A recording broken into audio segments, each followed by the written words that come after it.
Ce soir, j'ai le plaisir de vous accueillir à la dernière séance du Pactour, ou plutôt, vu le lieu où nous nous trouvons ce soir, à cette dernière grand-messe concernant la réforme de la politique agricole commune. Je voudrais souhaiter en particulier la bienvenue à Monsieur le ministre Borsu, qui, après un long périple dans toute la Wallonie, vous présentera les grandes lignes de cette nouvelle PAC. Monsieur le ministre, nous avons le plaisir de vous accueillir ici à Rossignol, dans cette belle région de Gaume. De nombreux agriculteurs du sud de la Wallonie nous ont rejoints ce soir pour s'informer sur les nouvelles modalités mises en place pour cette nouvelle PAC. C'est donc avec un grand plaisir que vous allez nous dévoiler la mariée de ce jour, cette nouvelle PAC qui s'est tant fait attendre de nos agriculteurs. En effet, malgré des noces annoncées de bonne heure, le chemin fut long pour arriver devant l'autel.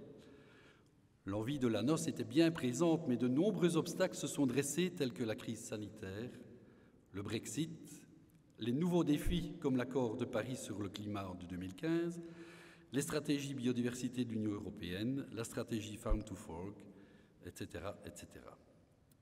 Les négociations européennes ont donc pris un certain temps, raison pour laquelle la nouvelle programmation commencera ce 1er janvier 2023. Un nouveau langage est apparu avec cette PAC nouveau format. Éco-régime, plan stratégique, Green Deal, conditionnalité renforcée, conditionnalité sociale, couverture longue du sol, etc., etc. Que de nouveaux mots. Mais je vous laisse découvrir tout cela d'ici quelques minutes. Encore quelques informations pour vous expliquer le déroulement de la soirée. Donc, Monsieur le ministre va d'abord vous présenter la PAC pendant une bonne heure, voire plus. Ensuite aura lieu une séance de questions-réponses durant laquelle vous aurez la possibilité de poser vos éventuelles questions ou interrogations.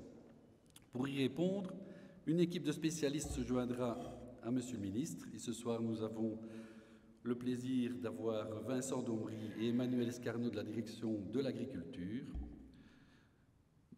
ainsi que Serge Braun de la direction des programmes européens et Fabien Lambeau de l'OPW.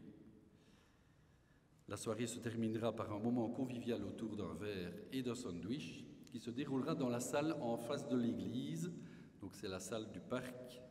Et pour ce faire, vous avez reçu 2 tickets boissons à présenter au service traiteur. Voilà.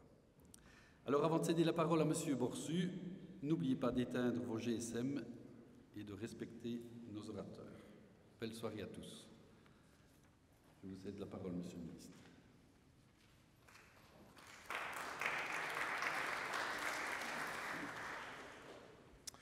Voilà, merci beaucoup de votre présence. Celles et ceux qui nous rejoignent, n'hésitez pas à occuper les premiers rangs également. Merci, Père Chrétien, de nous accueillir en votre église, à la commune de Tintigny, d'agir de même.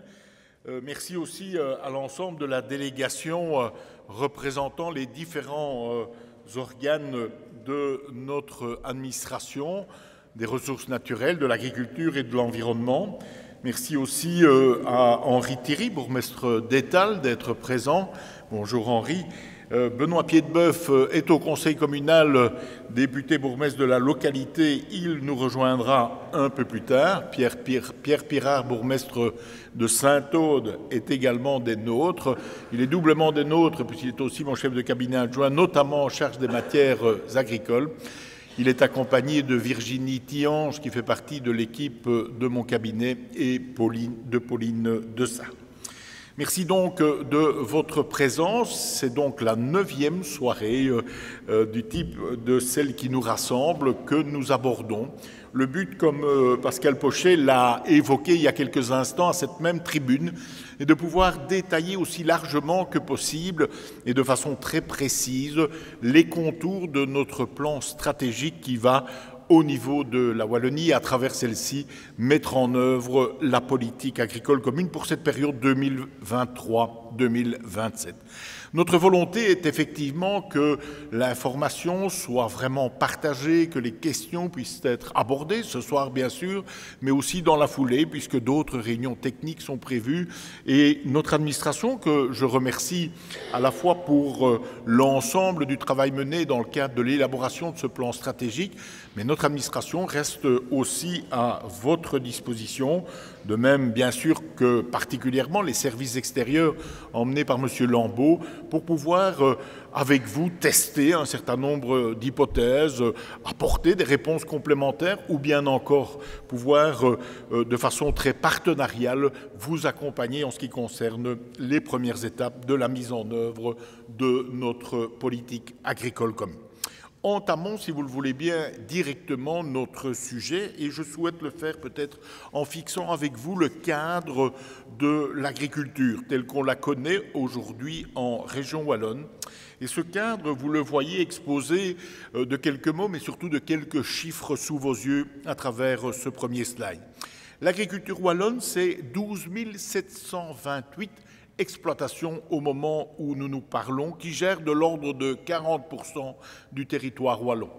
Notons, si vous le voulez bien, que, comme vous l'avez observé, le nombre des exploitations est en diminution régulière depuis une trentaine d'années maintenant au niveau régional, avec cependant une stabilisation autour de 12 600, 700, 800 tout au long des 4 dernières années.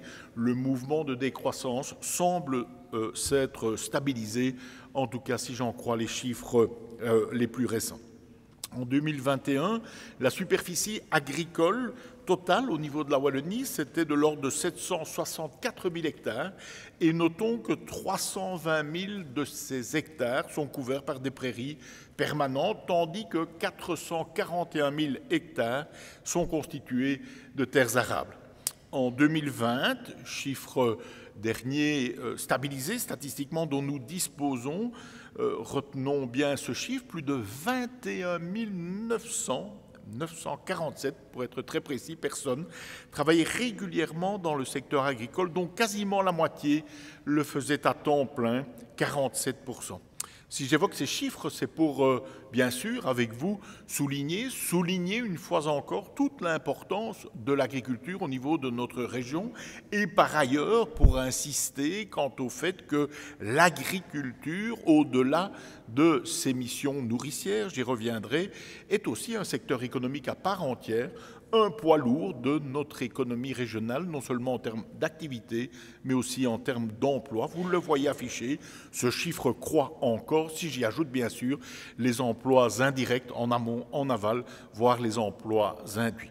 N'hésitez pas pour les personnes qui nous rejoignent à nous rejoindre également au premier rang. Ici, il reste un certain nombre de places, donc n'hésitez pas à rejoindre ou à vous rapprocher de l'estrade. Alors, quelques chiffres encore, et on entre ici dans le vif du sujet. En fait, nous observons que le budget de la politique agricole commune au niveau de la Wallonie, pour la période 23-27, c'est une somme qui représente 1,328 milliard, donc 1,328 milliard d'euros en ce qui concerne le seul premier pilier. Ce premier pilier est financé entièrement par l'Europe, à la différence du second pilier qui, lui, est cofinancé d'une part par des fonds européens, mais également par l'Europe.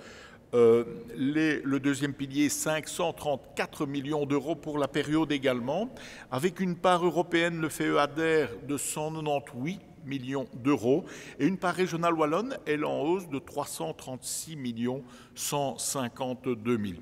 Et notons, si vous le voulez bien, que même si cette somme à l'échelle de l'Europe est considérable, le seul premier pilier, mesdames et messieurs, c'est 258 milliards à l'échelle globale des 27 pays de l'Union européenne. Le deuxième pilier représente 77,8 milliards à l'échelle européenne si je totalise les montants concernés par l'ensemble des pays. Malgré ces chiffres, et je veux être très transparent avec vous, il convient de souligner en le déplorant que ce montant, c'est-à-dire le montant qui est accordé à la Wallonie, comme à d'autres pays d'ailleurs, est en diminution. En ce qui concerne le premier pilier, en diminution, je l'entoure de ce pointeur de 17,5%, ce qui n'est pas sans conséquence évidemment sur l'allocation des ressources et la disponibilité des moyens pour la période concernée en ce qui concerne certains des volumes de soutien que je vais aborder dans quelques minutes. Le deuxième pilier, par contre, même si le montant total est plus faible, est lui en augmentation à concurrence de 2,5%.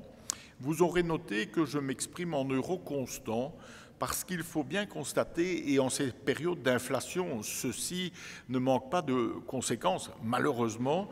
On doit bien constater que cette enveloppe est fermée. Donc si nous enregistrons une inflation qui est faible, bon, l'impact en reste limité. Si par contre, comme c'est le cas en cette année, l'inflation oscille autour de 10%, on a dans une enveloppe fermée une diminution relative qu'il faut également déplorer.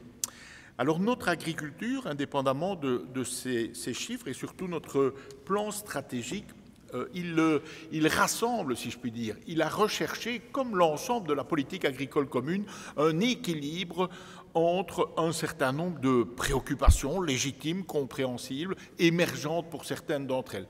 C'est le cas, bien sûr, des attentes environnementales qui souhaitent aussi, à travers la politique agricole commune, intégrer ou intégrer plus largement des questions de résilience, de préservation des sols, de considération et de protection par rapport aux enjeux climatiques et d'autres éléments encore qui ressortissent de ces attentes environnementales.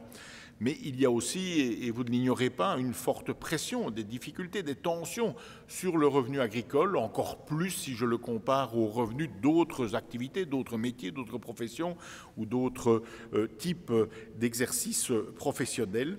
On sait que l'élément revenu agricole doit être rappelé et rappelé encore dans l'ensemble de ces discussions. Il ne suffit pas d'atteindre des objectifs, il faut aussi que celles et ceux qui tous les jours travaillent pour permettre de rencontrer ces objectifs soient rémunérés de leur travail.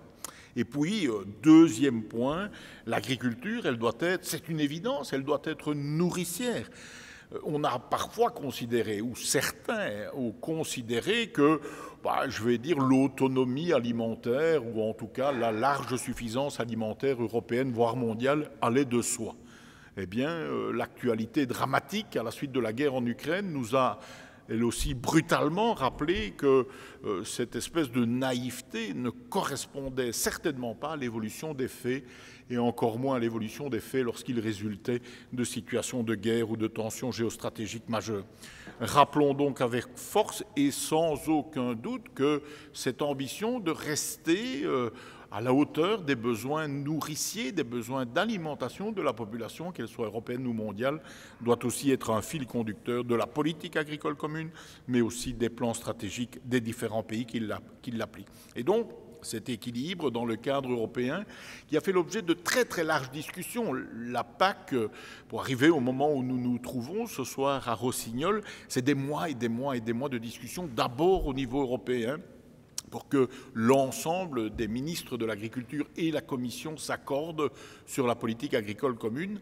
La Commission, ce n'est pas uniquement la Direction générale de l'agriculture, c'est aussi la Direction générale de l'environnement et du climat, par exemple, bien sûr la Direction générale de l'agriculture, mais c'est aussi dans ce qu'on appelle le trilogue de la décision européenne pour fixer la politique agricole commune, un accord qui doit intervenir entre, d'une part, la Commission européenne, d'autre part, le Parlement européen et, par ailleurs, le Conseil, en l'espèce, donc le rassemblement de l'ensemble des ministres de l'agriculture. Cette déclinaison au niveau wallon, donc ce plan stratégique, il fait l'objet, de pas moi tout seul, ni notre administration elle seule, qui l'a rédigé dans nos bureaux respectifs ou ensemble. C'est aussi le fruit de très larges consultations avec ce qu'on appelle les parties prenantes, c'est-à-dire les organisations agricoles. Certaines sont représentées ce soir, je les salue, les organisations de jeunesse agricole, l'UNAB qui est représentée également, et d'autres, parce que l'ensemble de ce plan a été alimenté d'une part de l'évaluation du plan précédent, mais aussi de ces très larges contacts et concertations. Et puis nous avons déposé en mars notre projet de plan stratégique auprès de la Commission européenne. Et ce projet a fait l'objet d'un examen minutieux, et cet examen minutieux a donné lieu à une forme de bulletin, si je puis dire, une forme d'évaluation de notre projet de plan stratégique qui nous a été adressé à la fin du mois de mai, à la toute fin du mois de mai, et vous en voyez le chiffre, 210 remarques ont été formulées en ce qui concerne notre projet de plan stratégique. Pourriez-vous dire, Willy, 210 remarques, voilà un bulletin qui n'est pas très brillant pour la Wallonie. Eh bien, détrompez-vous, 210 remarques, c'est nettement en dessous de ce qu'un certain nombre de pays ont, en termes de nombre, se sont vus adresser comme remarques. La Flandre, par exemple, plus du double par rapport à ces 210 remarques. Et surtout, sauf à l'exception de l'un ou l'autre point, il n'y avait pas d'objection fondamentale par rapport à notre projet de plan stratégique, ni de remise en cause substantielle de celui-ci. Il y avait des remarques alors plus conséquentes, notamment concernant 2 points qui nous concernent en Wallonie et singulièrement en cette région. C'est d'une part le soutien couplé, j'y reviendrai bien sûr dans le cadre de mon exposé, et par ailleurs les éléments de biodiversité, de quantification d'objectifs et d'autres encore. À la suite de tout cela, on est donc début juin, des contacts intenses sont noués entre l'administration, la Commission européenne, avec le support de mon cabinet. Moi-même, j'ai rencontré à 2 reprises, dans des stades de la négociation, le commissaire en charge de l'agriculture au niveau de la Commission européenne, pour arriver à ce que nous puissions valider le plan définitif il y a quelques jours au niveau du gouvernement wallon. Il y a toujours l'un ou l'autre ajustement technique mineur qui peut survenir, mais nous n'entendons évidemment pas que le moindre ajustement ou que la moindre adaptation substantielle puisse encore avoir lieu, puisque, comme on l'a évoqué, il est temps évidemment que chacun puisse disposer des informations pour la prochaine période, pour les choix, pour les assolements, et bien sûr pour pouvoir déployer alors son activité agricole.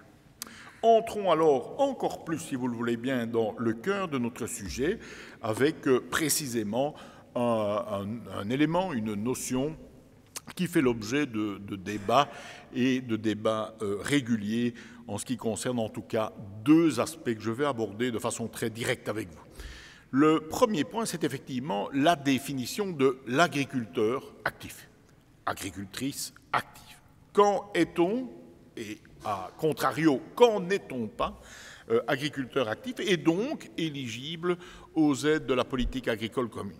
Eh bien, vous le voyez affiché, il y a 3 critères. 3 critères qui sont cumulatifs. Il faut rencontrer les 3 pour pouvoir être agriculteur actif, pour pouvoir, dans la foulée, bénéficier des aides de la PAC. Parcourons-les. Le premier ne va pas poser grande question ni difficulté. Il est évident que pour pouvoir être agriculteur actif, il faut exercer une activité qui est de nature agricole, quelle que soit d'ailleurs la nature de cette activité, agricole bien sûr, puisque on sait qu'il y a une vaste diversité d'activités, et c'est heureux en ce qui concerne notre agriculture wallonne. Le deuxième élément, il faut aussi être titulaire d'une qualification.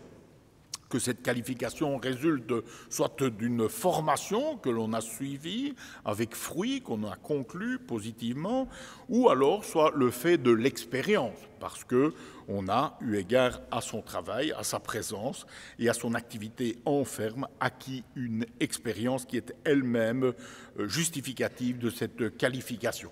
Vous retrouvez, je ne les détaille pas bien sûr, mais la liste des diplômes que l'on peut obtenir, on ne doit pas les cumuler, mais on doit obtenir l'un de ces diplômes, bien évidemment dans les filières agronomiques pour l'essentiel, de manière à pouvoir rencontrer ce critère de qualification. Le troisième critère, cumulatif toujours, je me permets de le rappeler, c'est le fait de ne pas, à l'inverse alors, se trouver répertorié sur une liste négative. Concrètement, il ne faut donc pas qu'on soit, on en a pris ici une liste illustrative de cette caractéristique, de ces qualifications négatives. Si on est par exemple une société qui fait d'abord de l'achat, de la vente, de l'immobilier, si on pratique des activités de service dans le secteur des eaux, dans le secteur ferroviaire ou d'autres encore, on n'est donc pas correspondant à la définition d'agriculteur actif. Il y a 2 éléments de petite dérogation possibles, dans le détail desquels je n'entre pas. Mais si je voulais aborder très directement deux aspects, c'est parce qu'ils posent régulièrement question dans nos campagnes. C'est tout d'abord la question du lien avec la qualification de pensionné. La question qui m'est régulièrement posée dans les rencontres nombreuses que j'ai avec les agriculteurs, c'est de dire, oui, mais est-il normal qu'un pensionné puisse continuer à bénéficier des aides de la PAC alors même qu'il est retraité et qu'il bénéficie du montant de sa pension? Et on m'illustre généralement ce propos d'une série de situations où le pensionné a une activité qui est, si je puis dire, réduite, une activité qui consiste pour l'essentiel à mettre des terres à disposition d'autres qui les exploitent. Nous avons souhaité, avec l'administration, vraiment analyser cette question à fond, mesdames et messieurs, pour répondre aussi de façon précise, de façon structurée et robuste à ces éléments d'objection qui nous étaient régulièrement présentés.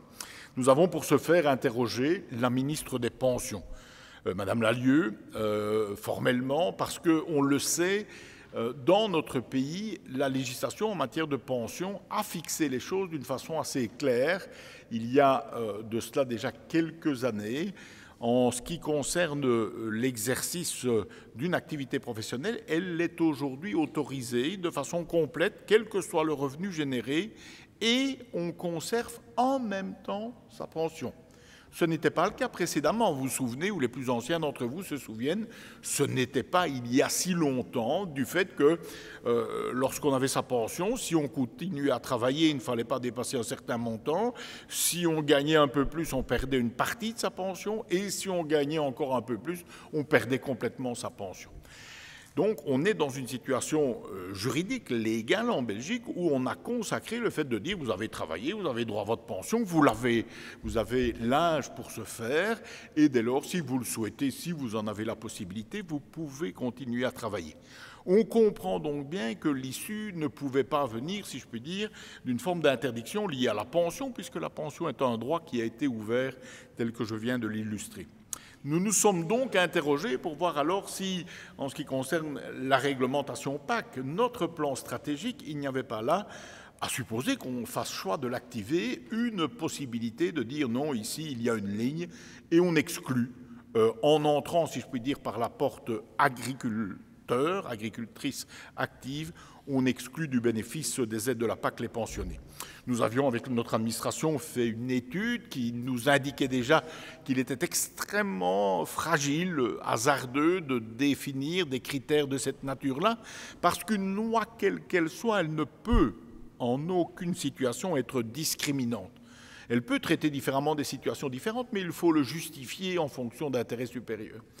Nous avons voulu challenger, si je puis dire, questionner notre propre analyse au niveau de notre administration et de mon cabinet, et nous sommes adressés dès lors à un service, à un bureau d'avocats spécialisé extérieur pour lui adresser la même question. Et la réponse que nous avons obtenue convergeait, si je puis dire, par rapport à notre propre analyse, et je me permets de vous citer un passage de la conclusion de ce bureau d'avocats qui expliquait une différence de traitement fondée sur l'âge ne peut être admise que si elle est dûment justifiée par un objectif d'intérêt supérieur indubitablement plaidable.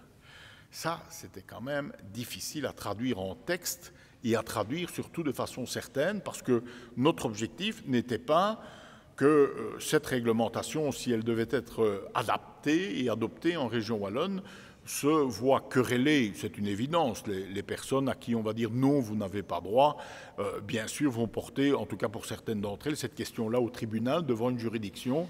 Notre objectif n'était évidemment pas d'arriver à un texte qui, au premier recours venu, s'en serait trouvé mis à néant par une juridiction, par un tribunal. Nous avons aussi eu des contacts avec nos homologues en Flandre, avec dorénavant le cabinet de mon collègue M. Bruns, le ministre flamand de l'Agriculture, qui a à peu près fait le même cheminement en termes d'analyse que nous. Et donc notre conclusion a été de dire, nous allons, je pense sagement, nous allons fixer dans notre plan stratégique que nous allons définitivement trancher cette question, et ce sera en 2025 dans notre cas. Et pour ce faire, on va s'inspirer du sort qui sera réservé notamment aux dispositions, elles ne sont pas exactement les mêmes, mais aux dispositions à peu près similaires qui ont été prises en France et qui sont elles-mêmes sujettes à des recours. On verra si effectivement ces textes résistent au recours, si ce qu'on observe dans d'autres pays peut être transféré chez nous, transcrit chez nous, adapté peut-être chez nous, et nous trancherons alors définitivement cette question. On le fera bien sûr en lien avec les structures représentatives du secteur agricole, avec la FOA, avec la FUGEA, avec les jeunes, de manière à avoir aussi une attitude aussi analytique que possible. Le deuxième volet, c'est un autre volet qui est important, c'est le rôle joué par les sociétés de gestion. Soyons bien clairs ici, je ne parle pas d'une ferme qui serait organisée en société, c'est son droit le plus strict. Je parle de ces grandes sociétés de gestion qui ont en portefeuille des dizaines, le plus souvent des centaines d'hectares, et qui viennent mettre une concurrence très très forte par rapport à l'accès à la terre, et très souvent mettre cet accès à la terre dans une situation vraiment d'impossibilité pour les agriculteurs voisins. Et je considère avoir une forme d'action toxique par rapport à l'exercice de l'agriculture en région wallonne et une forme de contournement du bail à ferme. Ça ne me plaît pas du tout, je le dis avec une totale transparence. Et avec l'administration, nous avons creusé tous les éléments qui sont de nature à nous permettre d'exclure du bénéfice des aides de la PAC celles et ceux qui ne correspondent pas à cette réalité où on a effectivement un travail réel, effectif, qui est exercé majoritairement pour gérer la terre, pour la travailler ou pour pouvoir y élever, par exemple, un certain nombre d'animaux. Pour ce faire, on a prévu des critères, on a prévu des codes NASBEL. Un code NASBEL, qu'est-ce que c'est ? Toutes les sociétés qui exercent une activité économique sont répertoriées à la Banque Carrefour des entreprises à travers un code NASBEL qui identifie leur type d'activité. Et donc nous avons recherché quels étaient les codes qu'utilisaient généralement ces sociétés de gestion intermédiaires qui vont être exclues du bénéfice de la PAC et encore d'autres éléments. Je le dis en toute franchise, les sociétés de gestion ne sont pas les bienvenues pour bénéficier des aides à travers notre plan stratégique. Quand je dis ça, ce n'est pas évidemment dans une attitude qui serait une attitude discriminante, c'est fondé ici sur un certain nombre de points bien précis. Je poursuis, si vous le voulez bien, pour évoquer alors très concrètement le premier pilier. Vous le savez, le premier pilier, ce sont les aides directes, un peu plus d'1,328 milliard d'euros. Notre volonté a été aussi de ne pas tout chambouler, de ne pas tout chambarder en ce qui concerne le premier pilier, puisque une exploitation agricole, ça ne se conduit pas comme un vélo ou une brouette, on ne change pas de direction comme cela.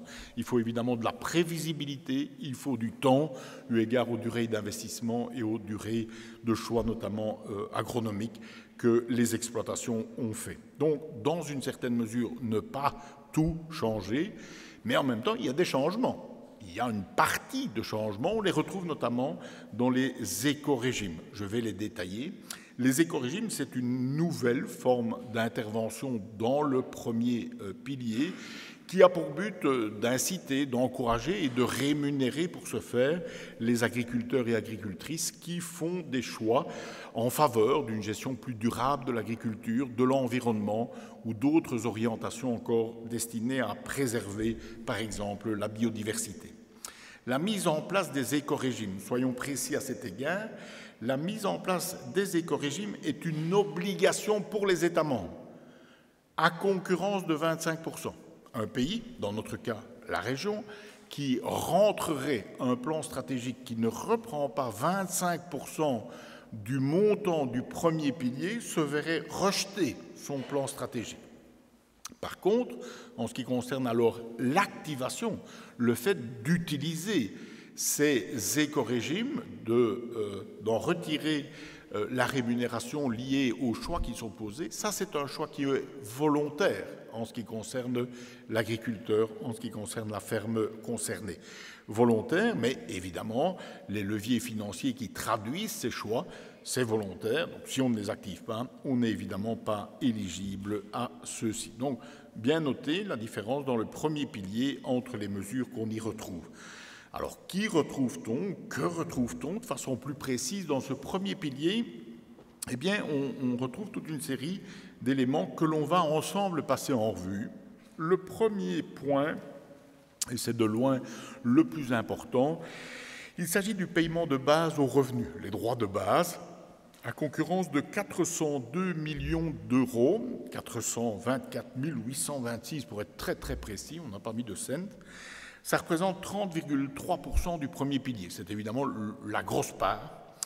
Juste après, le paiement redistributif, il est en hausse, à concurrence d'un peu plus de 258 millions d'euros, 19,5% du premier pilier. Paiement redistributif, c'est le paiement pour les plus petits, sur les premiers hectares, pour faire simple, et donc qui bénéficie proportionnellement plus aux petites et moyennes exploitations. Et puis, on trouve plusieurs aides couplées, à commencer par les aides couplées viandeuses, laitières, ovines. Vaches viandeuses, 230 millions, c'est le gros du soutien couplé. C'est ce combat pour maintenir fortement le soutien couplé, qui est une réalité du financement et qui colle bien à notre réalité agricole que nous avons menée semaine après semaine. Soyons transparents entre nous, la Commission ne voulait absolument pas d'aide couplée de ce niveau. Nous avons pu pas à pas les convaincre du fait qu'il était impossible pour nous d'avoir une réforme qui serait aussi basculante, mais surtout déstructurante pour notre monde agricole. Résultat, 230 millions sur la période concernée, 230 877 000, soit 17% du premier pilier, restent affectés aux vaches viandeuses, avec des conditions, on va les voir. Les vaches mixtes, à concurrence d'1,26%, se voient attribuer 16 734 000. Les vaches laitières, pour 1,04% du premier pilier. Les aides couplées, et ça concerne notamment la gomme, bien sûr, à propos des ovins, pour 4 811 000. Nouveauté des aides couplées protéines végétales. La volonté est ici de soutenir, en ce compris financièrement, le fait de ramener plus sur notre territoire et globalement en Europe la production de protéines végétales, avec pour conséquence bien sûr d'en être moins dépendant par rapport à des importations venant d'autres parties du monde et venant souvent, à grands frais en tout cas, de déplacement ou de CO2 d'autres parties du monde. Les écorégimes, alors, c'est cette nouveauté dans laquelle nous entrons de plein pied. La grosse part des écorégimes, ce sont les prairies permanentes, très importantes aussi, bien sûr, en notre province. 126 millions d'euros, 9,5% du premier pilier. On retrouve aussi alors les écorégimes liés à la couverture du sol, avec un peu moins de 100 millions d'euros. L'éco-régime maillage écologique, que je vais détailler aussi dans quelques minutes, pour un peu plus de 58 millions d'euros. Et ensuite, vous retrouvez les cultures favorables à l'environnement ou qui consacrent des réductions d'intrants. Enfin, le paiement, je dis enfin last but not least, parce que c'est important, vous le savez, le paiement jeunes agriculteurs est acquis à concurrence de 2,9%. Il est en hausse d'1,1% par rapport au premier pilier de la période de programmation antérieure. 38 516 000 sont réservés à ce paiement jeune. Entrons alors dans le détail, en soulignant tout d'abord que si on reprend les aides du premier pilier spécialement dédiées et dédicacées aux revenus, c'est 74%. C'est vraiment la plus grande part du premier pilier qui est dédicacée aux revenus. On a souhaité que la part aussi large que possible soit réservée aux revenus dans le premier pilier. C'est le cas. Dans la foulée de ces 74%, vous voyez un peu à votre droite les tendances en termes d'évolution des pourcentages. Et vous constaterez ici que le paiement de base, cette notion de revenu par définition, est augmenté de 0,4% du premier pilier. Le paiement redistributif, je vous l'indiquais il y a quelques instants, a lui augmenté de 2,5%, tandis que le paiement pour les jeunes, l'enjeu, le défi d'amener, de soutenir l'arrivée d'un plus grand nombre de jeunes en agriculture est évidemment un objectif majeur, d'où le fait que cette partie du premier pilier, ce paiement jeune agriculteur, soit dorénavant fixé à 2,9%. On y retrouve alors les éco-régimes issus, si je puis dire, filiation de ce qu'on connaissait antérieurement dans le paiement vert, à concurrence logiquement de 26%. Alors on détaille tout ça, si vous le voulez bien, en commençant bien sûr par le paiement de base.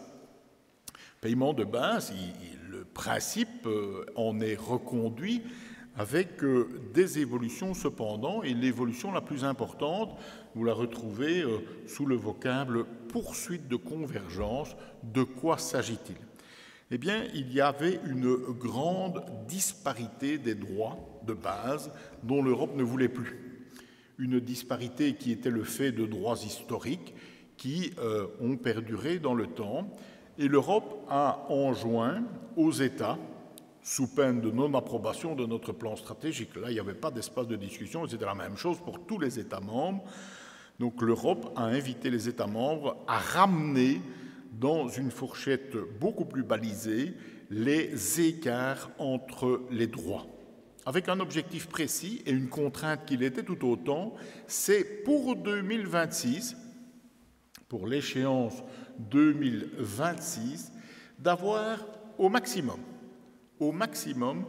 des droits qui se rapprochaient de la moyenne telle qu'elle était fixée tout au long de la période concernée. Et quelle est cette moyenne des droits? C'est la ligne noire qui figure ici.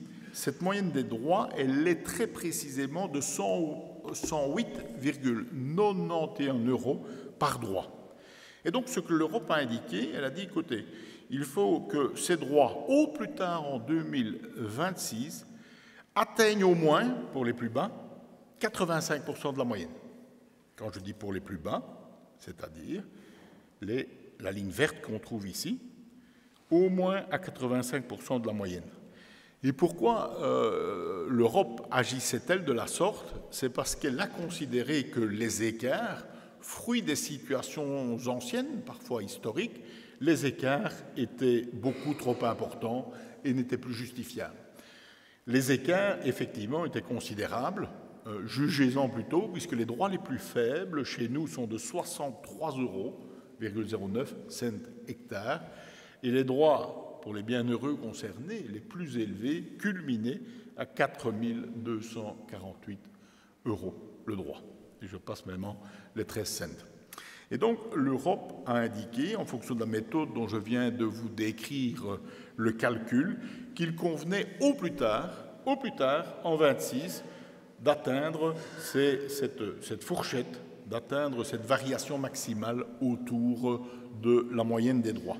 On pouvait le faire plus tôt, on pouvait le faire plus vite, mais il nous a semblé, avec l'administration, que pour rapprocher des valeurs de cette nature-là, avec une fourchette qui devait être réduite de cette manière, il valait mieux se donner du temps, bien sûr, et ce sont ces années 23, 24, 25 et puis in fine 26 qui constituent ce temps intermédiaire pendant lequel, pour être précis, nous allons ramener cette convergence qui nous est imposée. Deuxième élément, le paiement redistributif. Concrètement, c'est une aide complémentaire aux 30 premiers hectares. Cette aide, elle sera de 143 € par hectare. Dans la foulée, voyons alors le paiement jeune. Le but est effectivement de favoriser, de soutenir le renouvellement des générations avec deux paliers. Ces deux paliers sont les suivants. L'idée est bien, vous le voyez, de renforcer les exploitations de plus petite taille ou de taille moyenne. Et donc, il y a un complément qui est accordé pour les premiers hectares à concurrence de 140 € hectare. On est bien dans le paiement jeune. Et dès l'instant où on est au-delà du 51e hectare, c'est une nouveauté en termes de calcul, on est éligible alors à une aide de 80 € hectare, évidemment complémentairement à la première. Jusqu'à 50, 140 € hectare. À partir de 51 et max 100, 80 € hectare. Cette aide, elle est limitée dans le temps, puisque c'est le paiement jeune. C'est une durée de 5 ans, ici, qui fixe la durée d'octroi. Et par ailleurs, il y a une possibilité de déplafonnement, moyennant un calcul et des conditions, puisque plusieurs jeunes agriculteurs peuvent y être éligibles dès le moment où ils participent à cette notion de renforcement de l'exploitation. Le rôle qu'ils jouent dans la ferme est donc un rôle pleinement effectif du point de vue économique. Alors le soutien couplé, on entre alors dans les soutiens couplés, donc il y a le maintien de 4 aides couplées aux animaux, que ceux-ci soient bovins, viandeux, mixtes, laitiers ou ovins. Alors il y a ici aussi, indépendamment de ce maintien, des modifications, et quelles sont-elles? Tout d'abord, il y a un abandon des références historiques en termes de soutien couplé, en termes d'aide soutien couplé. On ne réfère plus aux calculs historiques, aux droits antérieurs, etc.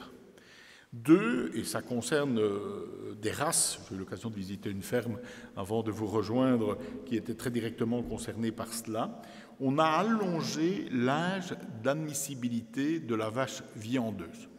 Cet âge était antérieurement, vous le savez, de 84 mois. Je me souviens de la PAC antérieure où il y avait eu pas mal de réactions par rapport à ces 84 mois.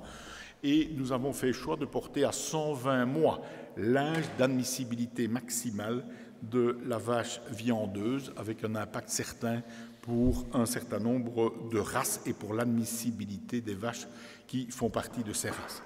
Par ailleurs, et je vais glisser peut-être directement au 4e point pour ne pas être excessivement long, il y a à noter aussi une nouveauté liée aux critères de charge maximale, la charge par hectare de surface fourragère pour le soutien couplé bovin viandeux. De quoi s'agit-il? Tout d'abord, les surfaces fourragères, vous n'ignorez pas ce que c'est évidemment les prairies permanentes, les prairies temporaires, le maïs fourragé pour l'essentiel. Et dans le cadre de cette approche européenne qui est de dire il faut que la densité, il faut que le nombre d'unités de bétail au niveau de l'Europe diminue, dans le cadre de cette préoccupation environnementale que j'illustrais à l'entame de mon exposé, l'Europe a souhaité qu'il y ait des plafonds d'éligibilité liés aussi au nombre d'UGB par surface, donc par hectare de superficie fourragère. En 2023, ce sera 5, ou ce seront 5 UGB, 4,5 en 26 et 4 unités de gros bétail en 2027. La réduction se fait sur ce qui dépasse évidemment ce calcul, ce qui dépasse les 5, ultérieurement les 4,5, et non pas sur l'ensemble, bien évidemment. Cette préoccupation, c'est une préoccupation que nous avons aussi beaucoup débattue avec l'Europe. Je ne vous cache pas, pour être très clair également, que l'Europe voulait nous amener beaucoup plus vite et surtout beaucoup plus loin en termes d'UGB max à l'hectare. On a refusé parce que ça allait alors impacter un nombre de fermes plus important. Ceci a un impact, bien sûr, mais un impact qui est ciblé, qui est limité, raison pour laquelle ce point d'équilibre a été trouvé autour des chiffres que je viens de mentionner.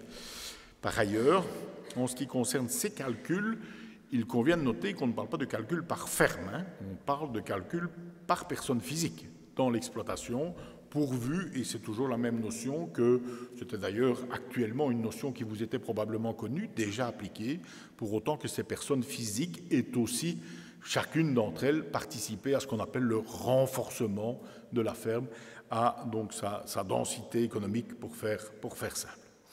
Alors, qu'est-ce que ça donne en termes de montant et en termes de primes? Parcourons ça ensemble, si vous le voulez bien. Donc, vous avez déjà noté que les montants sont désormais fixes, il n'y a plus de référence historique à partir de 2023, et les montants que l'on peut obtenir sont les suivants. 178 € par animal en étant bovin viandeux et max 145 têtes admissibles. On est toujours par personne physique, pour autant qu'elle ait participé au renforcement de la ferme. Donc 178 € par animal, 145 têtes admissibles max. Si on parle des bovins mixtes, alors la somme est de 150 € par animal et il y a 100 têtes admissibles. Les bovins laitiers qui étaient déjà moins soutenus, dans la PAC actuelle, c'est 25 € par animal et 50 têtes admissibles max. Et par ailleurs, pour les ovins, c'est 27 € par animal. Il faut au moins en avoir 30 et dans les cas précédents, vous le voyez, 10 pour être éligible. Et pour les ovins, il y a un maximum de 400 têtes admissibles dans le cadre de ce soutien couplé. Je vous annonçais tout à l'heure qu'il y avait aussi en tant que nouveauté le soutien couplé protéagineux. C'est ici aussi une aide à la surface. Il y a donc un paiement de 375 € l'hectare qui est accordé pour celles et ceux qui produisent une liste de protéines végétales et participent ainsi à cette volonté de plus large autonomie fourragère de l'Europe et notamment de notre région.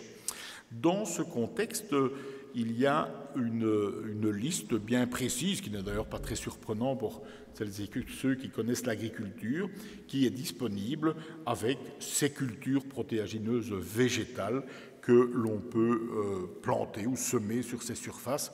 On y retrouve du soja, on y retrouve par exemple des pois protéagineux d'hiver comme de printemps, des fèves et févroles d'hiver comme de printemps, du lupin, des lentilles et encore du pois chiche ou des pois chiches par exemple. Notons également que c'est une pratique culturelle qui peut se dérouler aussi avec le recours à des produits phyto. On est ici dans une pratique culturelle, si je peux dire, conventionnelle. Et par ailleurs que les mélanges sont autorisés. Vous savez qu'il y a des mélanges légumineux, céréales par exemple, qui sont assez profitables en termes de production. C'est effectivement éligible à ce soutien couplé tout nouveau, protéagineux qu'il est. Alors, dans la foulée, on passe à la catégorie après, ce sont les éco-régimes. Vous en connaissez le principe dorénavant, ils remplacent le paiement vert. Une partie d'entre eux viennent des MAEC tels qu'on les connaissait aujourd'hui. On parle d'un engagement qui est volontaire, vous ne l'ignorez pas, par ailleurs, qui est annuel. On peut activer une disposition des éco-régimes et puis l'année d'après, pour X raisons, ne pas l'activer ou ne pas s'engager. On ne doit pas s'engager sur une période au-delà de l'année concernée. Et au total, vous avez vu que le minimum était 25%, nos éco-régimes font 26% du premier pilier. Le gros, et ça concerne très fortement notre région, le gros du budget est affecté aux prairies permanentes. 126 172 000 €, 99 pour les couvertures de sol, 58 pour le maillage écologique et pour rappel une bonne trentaine de millions d'euros pour les deux dispositions culture favorable à l'environnement et respectivement également pour les réductions d'intrants. Comment est-ce que tout ça s'organise ? Commençons par les prairies permanentes avec ce magnifique village, cette très belle prairie, les bois derrière et les vaches qui sont ici photographiées pour la circonstance. Donc le but est effectivement de maintenir les prairies permanentes. Il y aura donc un montant de base qui est accordé et par ailleurs, en fonction de la charge dégressive de bétail, il y a un montant additionnel lié à cette charge dégressive qui est accordée. Et on sait bien évidemment en cette salle, aujourd'hui en cette église, que les UGB, ce n'est pas la même chose. Évidemment, une unité de gros bétail, si on parle d'un bovin d'un peu moins de 2 ans ou d'un bovin mâle de plus de 2 ans ou d'une vache laitière, c'est la raison pour laquelle, et tout ça n'a pas été laissé au hasard, comme vous l'observez, le calcul de ces UGB herbivores se fait suivant la catégorie que vous voyez ici. Comme je le mentionnais, un bovin mâle de plus de 2 ans, c'est en fait un UGB, une vache laitière logiquement aussi un UGB. Les génisses de plus de 2 ans, 0,8 UGB par exemple. Les autres vaches de plus de 2 ans, les races différentes, les autres vaches de plus de 2 ans, 0,8. Les bovins d'1 à 2 ans, 0,7. les ovins de plus de 6 mois 0,1 et ainsi de suite pour les autres catégories. Notons que si on a moins de 0,6 UGB par hectare de superficie fourragère, on n'est alors pas éligible à ce dispositif, c'est-à-dire qu'on n'a presque pas bête in fine sur les prairies permanentes concernées, en tout cas moins de 0,6 UGB à l'hectare. Donc ça veut dire qu'on a une pratique qui est de nature différente. Elle est peut-être environnementale, elle est peut-être de jardinage large, ou elle est peut-être de cession de ces terrains à d'autres fins, raison pour laquelle il y a aussi une limite à la baisse. Il n'y a pas de produits phytopharmaceutiques qui peuvent être utilisés sur les prairies permanentes. D'ailleurs, pas l'intention d'utiliser, comme vous le savez, sauf pour des traitements très localisés qui devraient alors répondre à des situations végétales ou sanitaires spécifiques. Alors, je vais vous annoncer un montant de base. Quel est-il? 40 € par hectare de prairies permanentes. Il y a un ratio de prairies non labourées, etc., mais on peut expliquer tout cela dans la foulée de mon intervention si vous le souhaitez. Et par ailleurs, je vais vous annoncer une aide additionnelle en fonction de la charge. C'est-à-dire, comme vous l'observez sur le tableau, plus la charge est importante, plus l'aide additionnelle est réduite. À l'inverse, moins la charge est importante, plus l'aide additionnelle est élevée. Vous aviez déjà fait le même cheminement que le mien. Alors, quels sont ces chiffres? Si on a, par exemple, je prends les chiffres à peu près du milieu, 2,4 à 2,6, suivant le calcul que je viens de mentionner, avec les coefficients 0,8, 0,1 s'il s'agit de moutons, etc., à l'hectare, alors on a un complément, par exemple, dans l'hypothèse de 38 € l'hectare. Je crois qu'on a une question à distance déjà qui nous est adressée concernant cette partie de l'exposé. On y répondra bien volontiers. Et donc, comme vous le constatez, dans les situations où il y a le moins d'UGB, on a un complément de 58 € ou même de 68 €. Et petite particularité, les deux situations où il y a un complément d'aide additionnelle, pour les deux catégories où il y a le plus, dans ce tableau en tout cas, d'UGB à l'hectare, c'est-à-dire 2,8 à 3 ou la catégorie juste en dessous 2,6 à 2,8 UGB à l'hectare, qui étaient les plus faiblement compensés à partir de 2023, voient cette aide additionnelle disparaître respectivement en 2025 pour 2,8 à 3 UGB l'hectare et, comme vous le voyez affiché, en 2027 pour le palier juste en dessous. Calcul disponible également, et notre volonté avec l'administration est de pouvoir aussi rapidement mettre un simulateur à disposition pour pouvoir alors projeter les calculs des différentes situations et pouvoir alors faire les choix qui peuvent être faits à cet égard. Alors, j'entre dans les écorégimes couverture longue du sol. L'objectif général est évidemment bien compréhensible, c'est celui de couvrir, de protéger le sol. Et ce qu'on observe, ce que l'on constate, ce que l'on suit, ce que l'on contrôle également, c'est le taux de couverture du sol du 1er janvier au 15 février. Sont pris ou prises en compte pour cette situation, d'une part les cultures d'hiver, qui seraient implantées à ce moment bien sûr, les cultures dérobées ou aussi intercultures, les prairies permanentes bien sûr, les prairies temporaires, ainsi que les cultures permanentes, puisque par définition elles sont permanentes, et donc forcément elles doivent être là entre le 1er janvier ou le 15 février, et le 15 février plus que vraisemblablement. Un premier travail du couvert est possible dès le 15 janvier, dès le moment où il reste néanmoins un couvert, une forme de couvert jusqu'au 15 février. Alors, comment calcule-t-on l'aide pour ces couvertures longues du sol? Eh bien, il y a 3 seuils pour pouvoir être éligible à cette aide.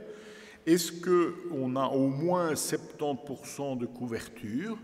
Alors, si c'est le cas, 15 € l'hectare. Est-ce qu'on atteint le seuil intermédiaire de 80% de couverture? Alors là, ce n'est plus 15, c'est 30 € l'hectare.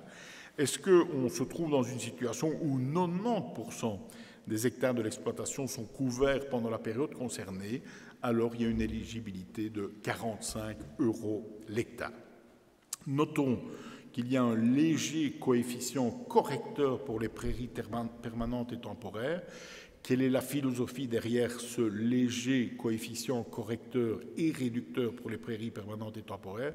L'idée est que dans l'exploitation où il y a aussi des terres arables, on puisse aussi activer dans ces couvertures longues une partie en tout cas des terres arables et de ne pas justifier, si je puis dire, des pourcentages que vous voyez affichés uniquement avec les prairies permanentes ou temporaires.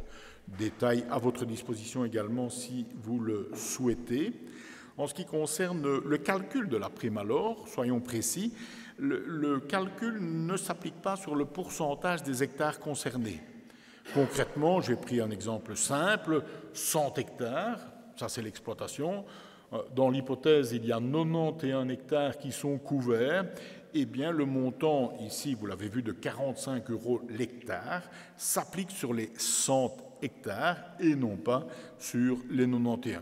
Dans le cas d'espèce, c'est donc 4 500 € qui sont traduits en allocation financière pour cette couverture longue du sol. Vous allez me dire, oui, mais Willy, c'est bien tout cela, mais nous sommes le 21 octobre, le 1er janvier et le 15 février, c'est l'année prochaine. Comment fait-on Comment fait-on pour annoncer ce qu'on ignore encore? Eh bien, il y a un mécanisme de déclaration anticipée qui est alors disponible pour l'année N-1, où on est alors amené à indiquer quelles sont ses intentions en ce qui concerne ces différentes cultures. Alors, écorégime suivant, le maillage écologique. Le but, on le sait, c'est de maintenir des espaces, des zones, des liaisons favorables à la biodiversité. Et on a ainsi un système, si je puis dire, globalement de dispositifs environnementaux, d'hectares environnementaux, avec une rémunération, une forme de rémunération du service que les agriculteurs assument au bénéfice de la société. Et cette rémunération, ce soutien, se traduit et peut s'appliquer au départ de différents dispositifs environnementaux. Donc concrètement, qu'est-ce qui va pouvoir être considéré ou entrer en ligne de compte pour le maillage écologique? Eh bien, vous le voyez affiché ici dans le fond de ce tableau.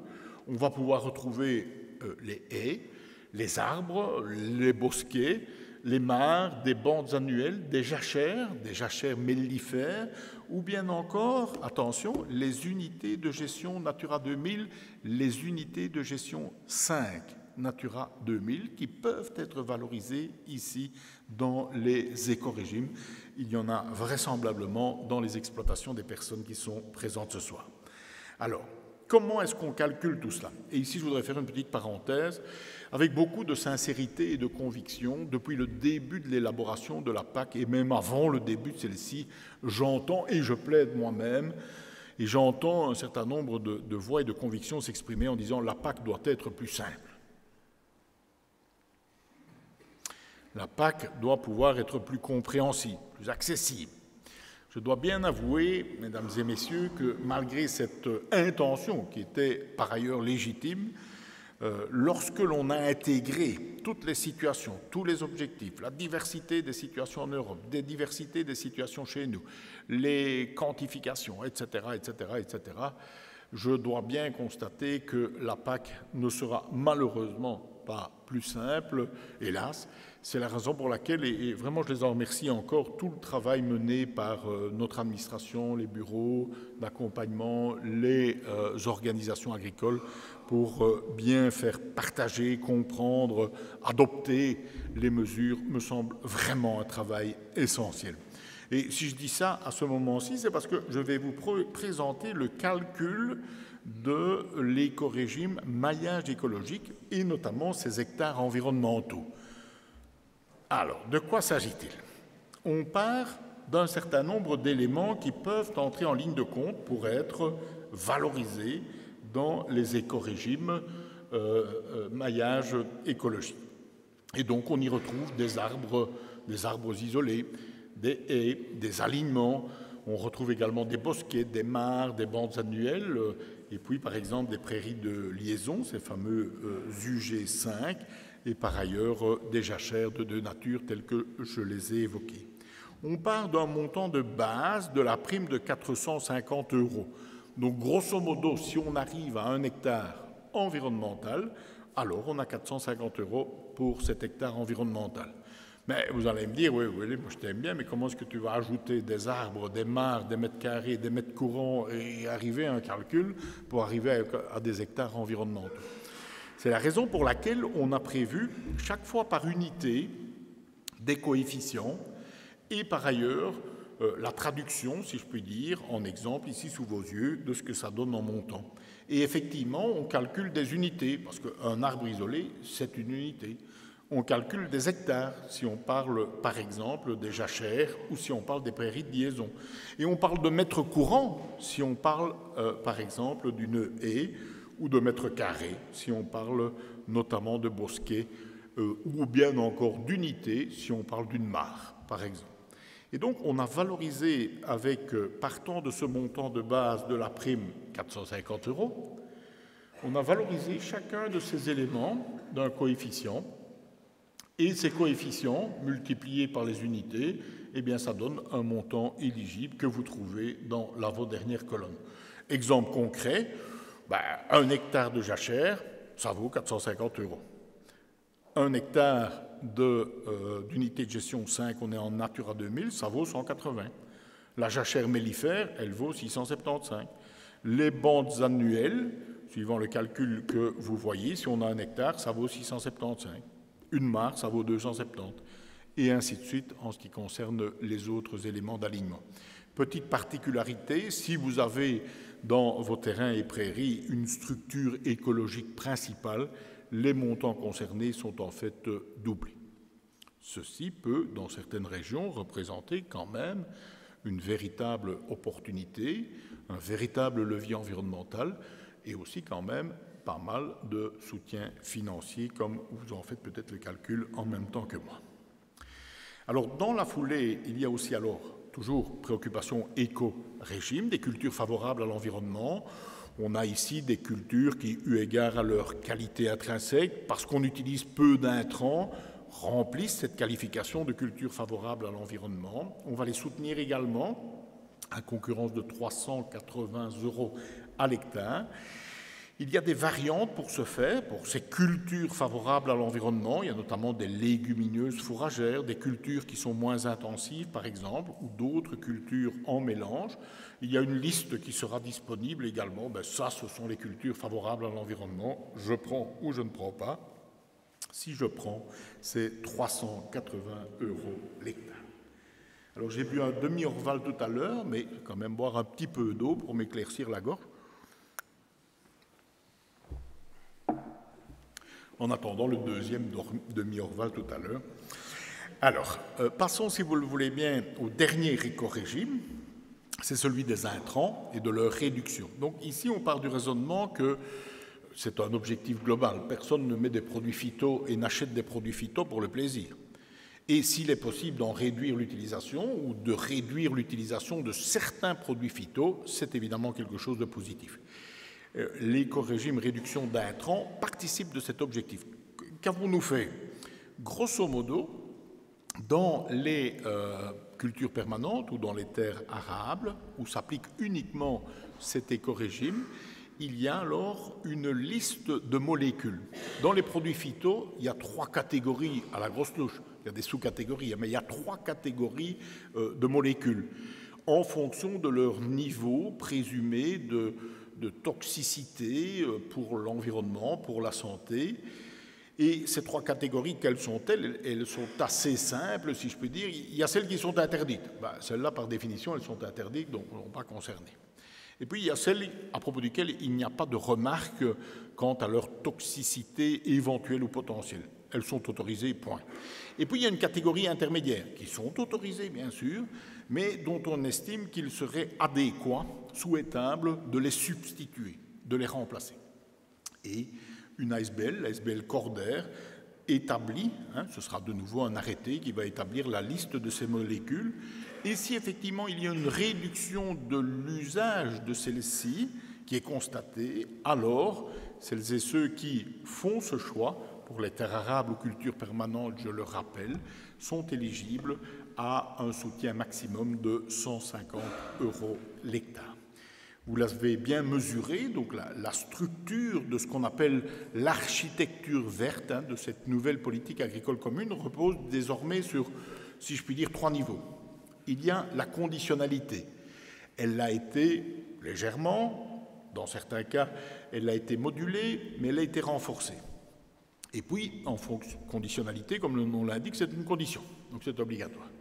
Et puis, il y a alors, moyennant bien sûr le respect de cette conditionnalité, l'accès aux éco-régimes que je viens de décrire et aux mesures agro-environnementales et climatiques que je vais décrire dans quelques minutes. Mais avant cela, parcourons la conditionnalité, parce que c'est important, si on ne rencontre pas la conditionnalité, les éléments de la conditionnalité égale difficulté, égale pénalité. Alors, premièrement, c'est le maintien des prairies permanentes. Nous devons, de façon globale, eu égard au rôle qu'elles jouent, notamment en termes de captation et de maintien sous forme de stock de carbone, nous devons maintenir les prairies permanentes. C'est une nouvelle norme que l'on retrouve dans la conditionnalité, mais elle est issue du verdissement. Grosso modo, ça concerne surtout la région wallonne, puisqu'il convient qu'au niveau régional, nous conservions un ratio global des prairies permanentes par rapport à la surface agricole totale au niveau régional. Et entre en compte, dans ce calcul, les superficies en bio. Première BCAE. La deuxième concerne la protection des zones humides et des tourbières. Concrètement, ce sont des sols riches en carbone notamment. C'est une mesure qui est nouvelle. Sont concernées des parcelles qui, notamment, sont caractérisées par des sols tourbeux ou paratourbeux, ou bien encore des parcelles qui sont extrêmement humides, ou bien encore des prairies permanentes que l'on retrouve dans des zones d'aléas d'inondation élevées par débordement. Vous savez que notre territoire a été durement frappé par un certain nombre, nous n'avons pas été les seuls, d'aléas climatiques et de précipitations abondantes. Il est important que l'on puisse aussi intégrer des situations où on a un aléa important d'inondation élevée par débordement. Petite précision à ce stade pour celles et ceux qui n'en sont pas familiers ou pas encore familiers. En ce qui concerne les aléas d'inondation, il y en a de 2 sortes. Soit par débordement, c'est une rivière, un cours d'eau, un ruisseau qui déborde régulièrement, et on qualifie les bords de ce ruisseau, de ce cours d'eau, en fonction de l'importance du risque de l'aléa d'inondation. C'est un aléa par débordement, il peut être élevé, moyen, faible ou bien encore négligeable. Sont concernées ici uniquement, vous l'avez vu, les zones d'aléas d'inondation élevées. Il y a un autre type d'aléa d'inondation, c'est par ruissellement. Là, l'eau glisse sur un versant, par exemple, venant régulièrement dans un lieu particulier, dans un lieu concentré, inonder les espaces concernés. C'est ici l'aléa d'inondation par débordement qui est concerné et l'aléa d'inondation le plus élevé par débordement. Qu'entraîne, si je puis dire, cette qualification, sol tourbeux, paratourbeux, etc., ou prairie permanente en zone d'aléa d'inondation élevée par débordement? Dans ces situations, il y a une interdiction de labour de la parcelle. On ne peut que travailler le sol, mais de façon superficielle. Il n'y a pas de drainage ou pas de modification du relief du sol qui soit autorisée ou possible. Les agriculteurs concernés seront notifiés au préalable. Il me paraît assez élémentaire, mon cher Watson et chers amis, que s'il y a une règle qui s'applique, on en soit informé. On sache exactement où s'applique la règle et par ailleurs que celle-ci soit faite suffisamment au préalable, ce sera le cas. Il y a troisième BCAE, l'élément qui interdit le brûlage des chaumes, sauf pour des raisons phytosanitaires impérieuses. C'est la même chose qu'actuellement et je vois rarement brûler des chaumes. C'est plutôt quelque chose, me semble-t-il, d'un autre temps, mais en tout cas c'est interdit. Alors, l'établissement de bandes, c'est la BCAE 4, le long de cours d'eau. Le but est bien sûr de protéger les masses d'eau contre la pollution, le ruissellement. On sait globalement que nos masses d'eau sont de très faible, parfois de mauvaise qualité en région wallonne. Soyons clairs, ce n'est pas que le fait de l'agriculture. Certains ont vite tendance à dire que c'est le baudet agricole qui est responsable de tous les maux de la planète. Il faut raison garder en la matière également. Il y a d'autres activités, le manque d'épuration, l'activité économique, l'activité industrielle, le transport et d'autres encore qui génèrent des difficultés de cette nature et des pollutions de cette nature. Mais il faut aussi, bien sûr, assumer le fait que la proximité immédiate avec un cours d'eau entraîne des précautions à prendre et des conditions à respecter. C'est le cas ici, à travers cette BCAE 4, inspirée de l'ex-BCAE 1, pour les plus attentifs. Donc concrètement, on ne peut pas, à l'avenir, épandre ni de pesticides ni d'engrais le long des cours d'eau concernés. Et par ailleurs, ce sont les différents cours d'eau concernés. Dans les cours d'eau, petit détour également, il y en a de deux catégories, les navigables et les non navigables. Les navigables, c'est assez facile. Les non navigables, il y en a encore différentes catégories. Les cours d'eau sont classés. Il y a les cours d'eau de première, de deuxième, de troisième catégorie, et puis les non classés. Les non classés étant les plus petits ruisseaux dont l'impact, la présence, l'importance sont évidemment, comme le nom l'indique, moindres. Donc ici, cette BCAE s'applique, 4 donc, s'applique à proximité des cours d'eau, quels qu'ils soient, quelle que soit la catégorie de ceux-ci. Je profite peut-être de ce passage pour faire un petit crochet rapide concernant le couvert végétal permanent. Si je le fais, c'est parce que ces dispositions, aujourd'hui en vigueur, antérieurement en vigueur, ont fait couler beaucoup d'encre et surtout suscité pas mal de débats et de réclamations auprès de l'administration régionale. Il y en a eu plusieurs milliers. Nous avons à cet égard décidé que, en ce qui concerne le CVP, le couvert végétal permanent, cette fameuse bande de 6 mètres, celle-ci est d'application en fonction des législations antérieures, mais pour qu'une règle, même principe, soit respectée, il faut au moins que l'on sache avec précision où elle s'applique et que celles et ceux qui sont concernés en aient été informés préalablement. C'est ainsi que, alors que les cours d'eau navigables et non navigables de première et de deuxième catégorie sont à l'évidence répertoriés, ce n'est pas le cas en ce qui concerne le cadastre des cours d'eau de troisième catégorie et encore moins de ceux qui ne sont pas classés eu égard à leur plus faible importance. Et ce que nous avons décidé, c'est qu'il ne pourrait y avoir de sanctions tant que cette cartographie ne serait pas non seulement établie, mais aussi, même principe, notifiée aux agriculteurs et aux exploitants voisins. C'est un principe qui me semble, en termes d'équilibre entre la relation entre le citoyen, ici agriculteur, et l'autorité, relativement élémentaire. Je ne vous cache pas que nous étions hier pour cette 8e soirée à Perouet, dans le Brabant wallon. Quelqu'un m'a montré la lettre qui lui a été adressée dans le cadre du non-respect du CVP.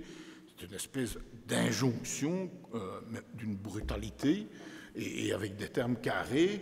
Et je trouvais, même à la 2e page, on vous informe que vous ne pouvez pas être incarcéré. Enfin, bref, c'était vraiment des notifications vraiment d'une rudesse et d'une brutalité, alors même que, pour les non classés, on ne sait même pas si c'est un endroit où on doit respecter ces fameux 6 mètres et que la cartographie n'existe pas. Donc là, on a beaucoup discuté en gouvernement. Je me suis battu symboliquement, on s'entend bien. Beaucoup insisté pour dire non, ça ne va pas, d'où ce que je vous ai indiqué. Mais le respect des CVP première et deuxième catégorie doit être effectif, parce que là, on sait effectivement où la rivière ou le fleuve se trouve, et a fortiori les navigables. On sait où la Meuse passe, c'est une évidence par exemple. Alors, je poursuis. Donc, la gestion du travail du sol, et il y a ici des situations aussi concernées, raison pour laquelle j'attire votre attention, est aussi motivée avec un objectif de réduire le risque de dégradation et d'érosion des sols. Ce n'est pas théorique, on l'a vu, et malheureusement, on le verra encore. Des coulées de boue importantes, des glissements qui emmènent le sol à certains endroits. C'est la raison pour laquelle il y avait aujourd'hui un référentiel, vous le connaissez, R10, R15, donc c'est assez simple si je puis dire. Est-ce que la pente fait 10 degrés ou est-ce qu'elle fait 15 degrés? Et les référentiels correspondants étaient R10, R15. C'était assez simple, mais par contre assez grosse douche, assez peu précis concernant la sensibilité effective des parcelles. Et j'illustre mon propos. Si on a une pente de 10 degrés, mais qui est assez courte, si je puis dire, dans son développement, ce n'est pas la même chose que si on a une pente de 10 degrés pendant une longueur, ou durant une longueur, ou qui s'exprime sur une longueur beaucoup plus importante, par exemple. Donc, il y a un référentiel de sensibilité des parcelles, qui sera aussi, bien sûr, communiqué, qui a été établi pour qu'on soit beaucoup plus fin, beaucoup plus précis, qu'on n'aille pas prendre des règles ou des impositions où il n'y a pas lieu d'en prendre, mais que dans les endroits où il y a vraiment lieu d'en prendre, ce soit le cas. Et ce référentiel de sensibilité, il est basé assez logiquement sur la pente, c'est une évidence, sur la longueur de la pente, mais aussi sur des éléments liés à la nature du sol ou au lieu où on se trouve, caractérisé peut-être par des pluies abondantes régulières, tandis que d'autres le seraient moins. Ce référentiel de sensibilité des parcelles à l'érosion, avec ici aussi des catégories de risques. Soit on est en risque extrême, donc ce calcul sur base de 4 critères, il identifie la prairie ou le champ à tel endroit comme étant en risque d'érosion, en sensibilité extrême, ou bien encore très élevée, ou élevée, et ça peut être moins, puisqu'il y a 6 classes, mais celles qui nous intéressent sont extrêmes, très élevées et élevées. Il y a encore ensuite très faibles, enfin moyenne, faible et très faible.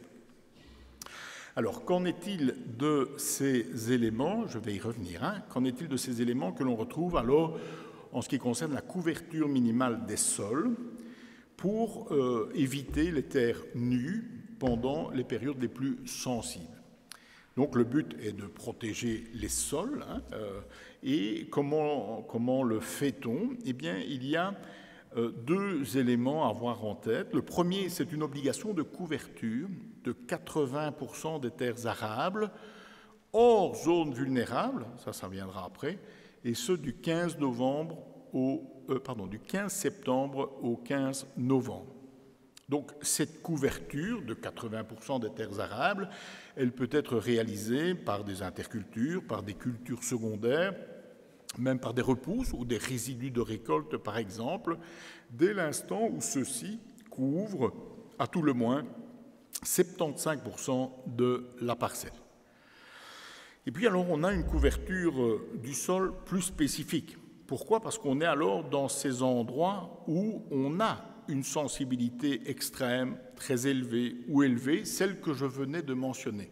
Dans ce cas-là, on a alors une mesure ou des dispositions de précaution plus larges, avec alors une couverture qui doit être implantée du 15 septembre jusqu'au 1er janvier de l'année suivante. Par exception, donc, on se trouve dans ces parcelles où le risque d'érosion a été identifié de façon précise comme étant significativement plus important.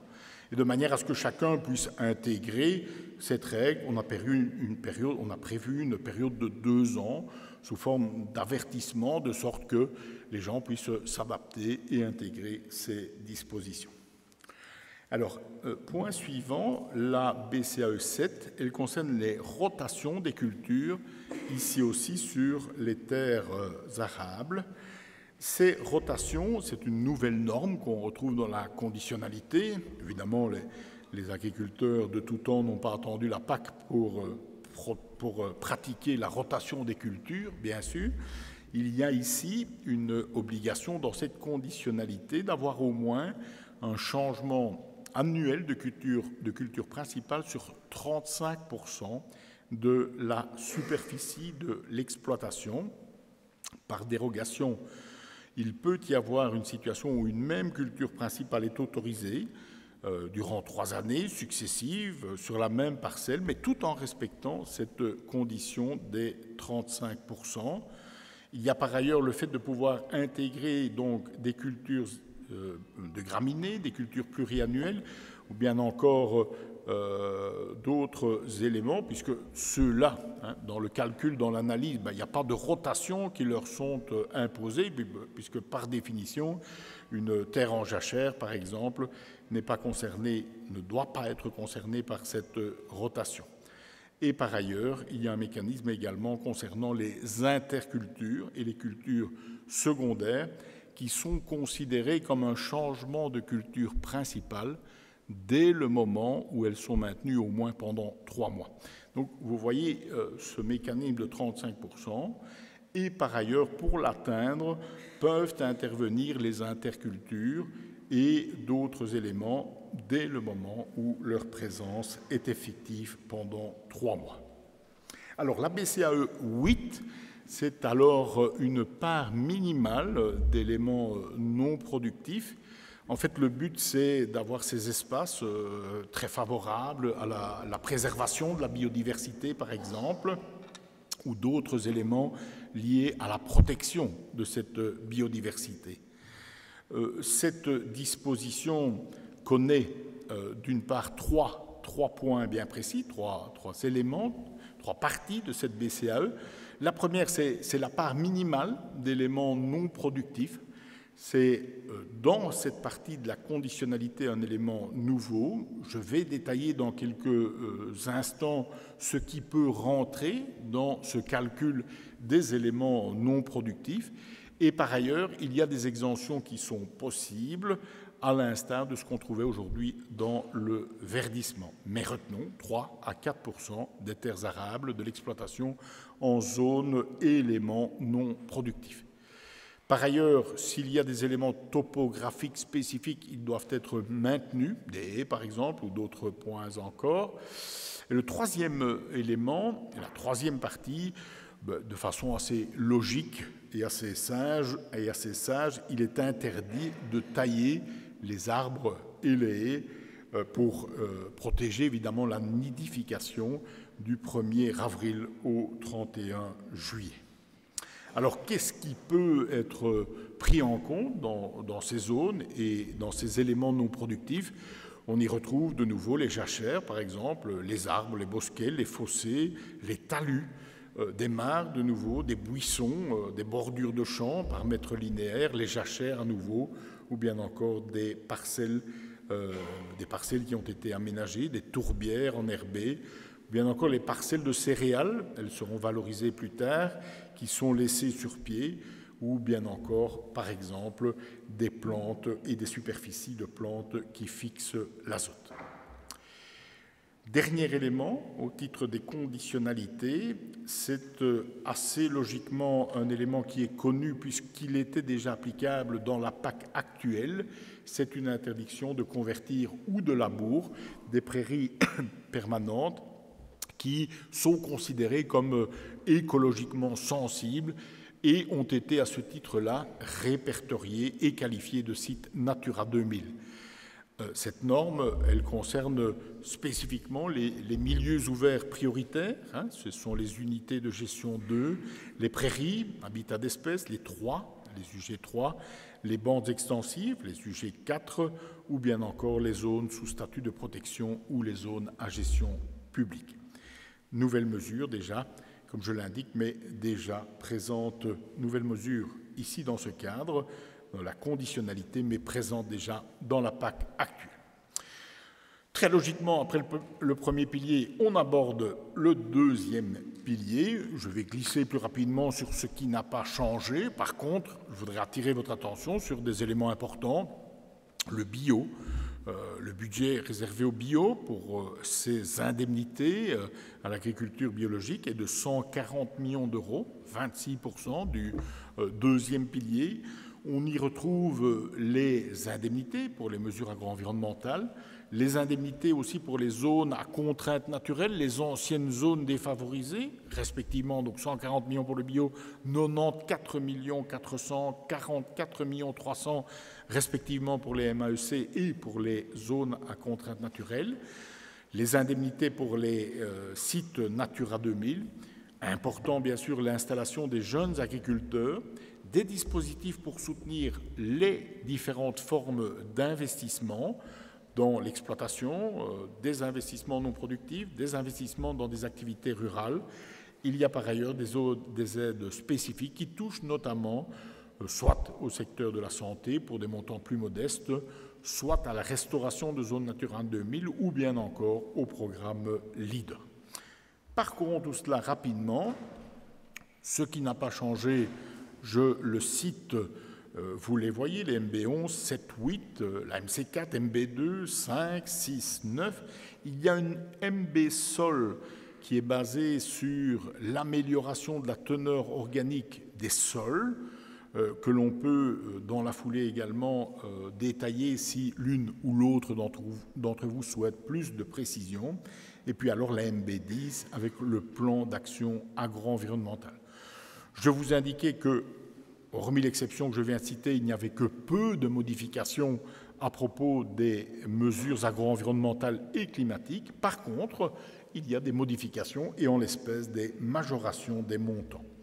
On les parcourt, si vous le voulez bien, ici aussi rapidement, puisque on retrouve pendant la période actuelle des montants que vous voyez dans cette colonne et pour la période de programmation à venir, les montants qui concerneront de façon unitaire la période 2023-2027.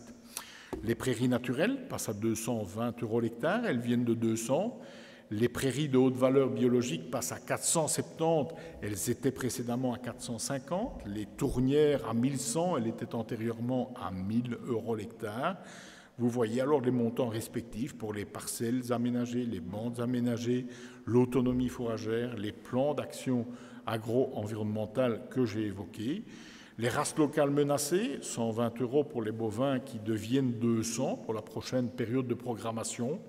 Les équins et les ovins bénéficient également d'un bonus en l'espèce de 10 € par ovin.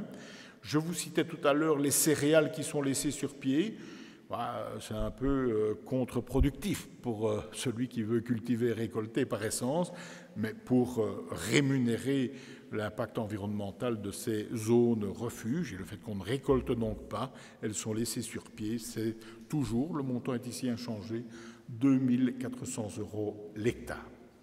Donc le bio, même principe de base, il y a une durée d'engagement de 5 années. Différence, une seule intervention en faveur de l'engagement pour la conversion et le maintien à l'agriculture biologique. Et alors pour les parcelles en conversion, nous avons ajouté une aide supplémentaire de 150 € hectare pour les 2 premières années après la conversion.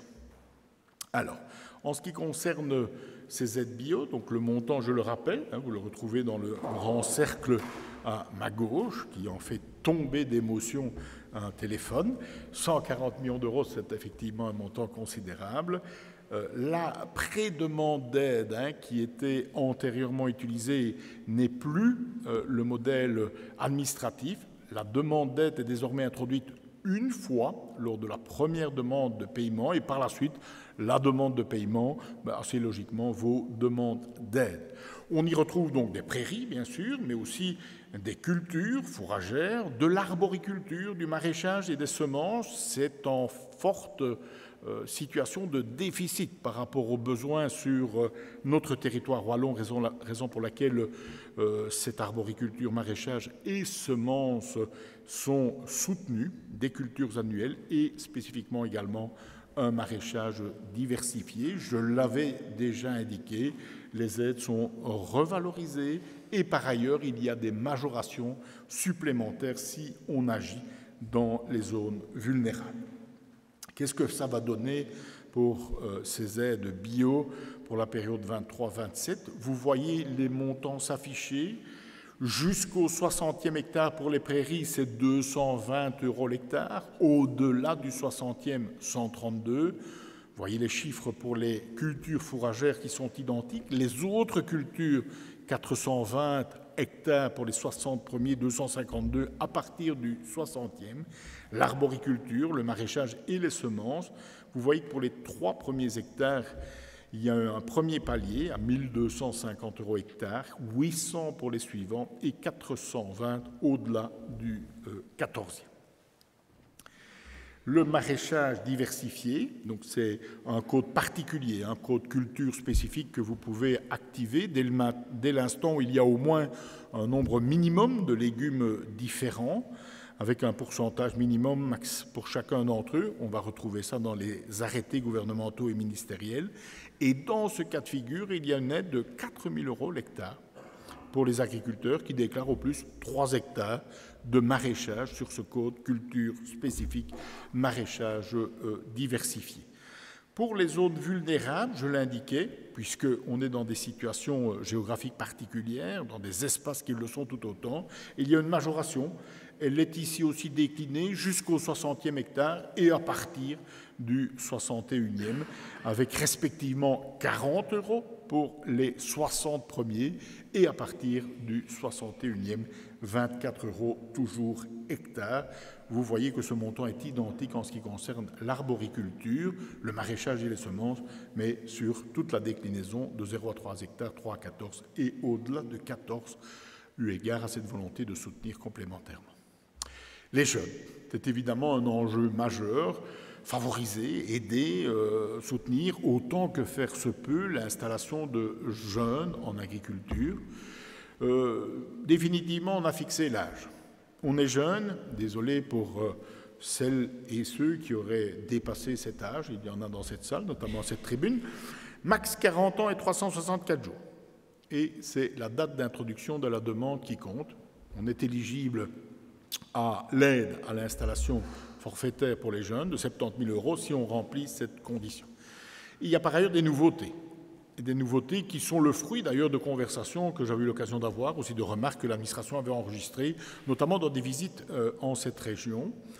Le premier point, c'est qu'on aura à l'avenir, à partir de 2023, la possibilité d'accéder et donc de s'installer par le biais d'une activité qui au début est à titre complémentaire.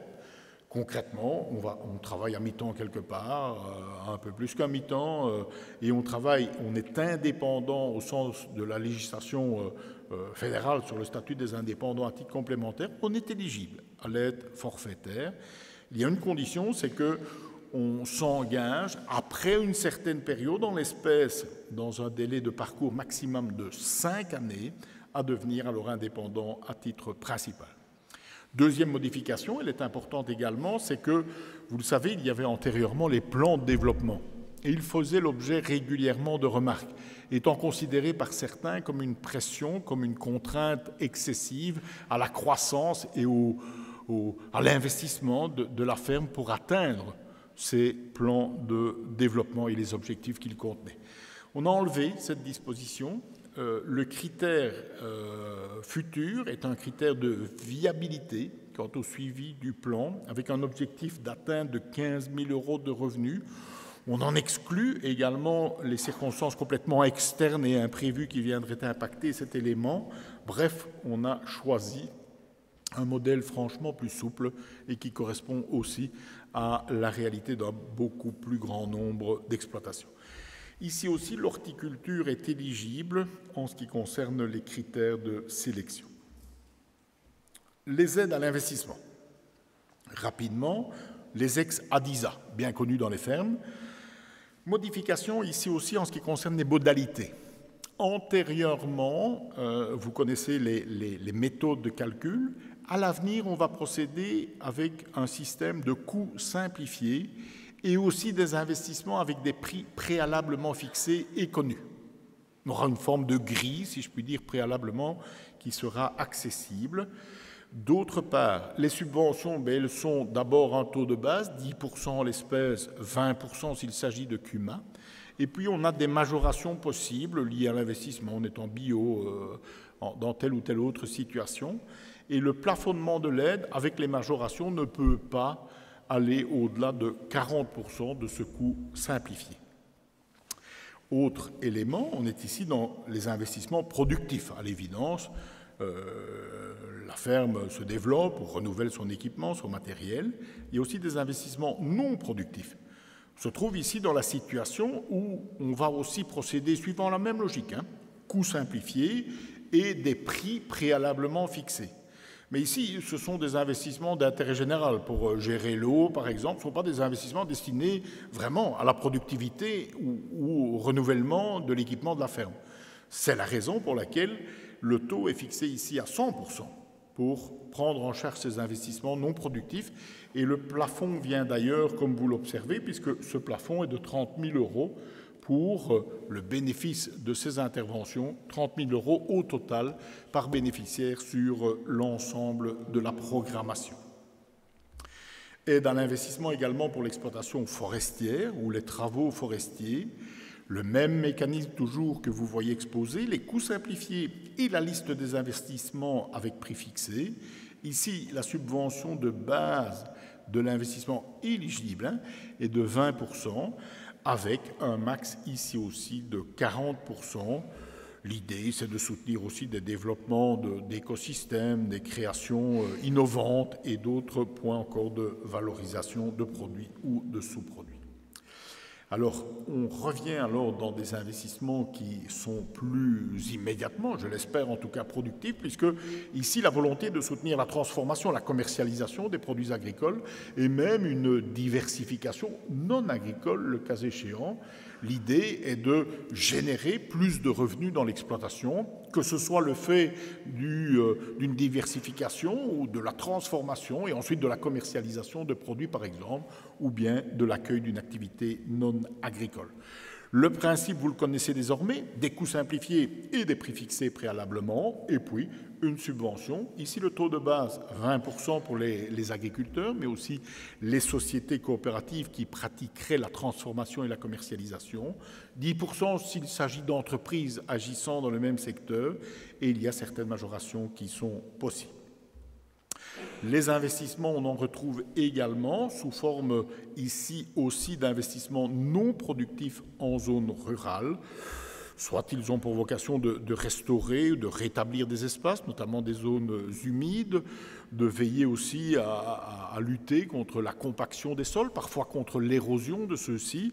Et puis, dans les investissements non productifs, vous voyez peut-être à la fin de mon premier rond vert, aussi appelé bullette vert, le fait d'apposer des clôtures contre la prédation des loups, de manière à éviter que un phénomène que l'on voit se développer de plus en plus ne se répande vraiment trop fâcheusement. Je parle des conséquences négatives de la présence croissante des loups de retour, notamment dans nos régions. Ici aussi, l'aide est de 100%. On est dans des investissements non directement productifs en tout cas. Et par ailleurs, il y a un plafond qui est limité dans certains cas. On investit également dans les zones rurales, plus ici dans des matières de santé. Singulièrement, on vise les espaces où il y aurait vraiment un déficit de structures d'accueil socio-sanitaires, d'équipements pour accueillir des prestataires de santé, par exemple.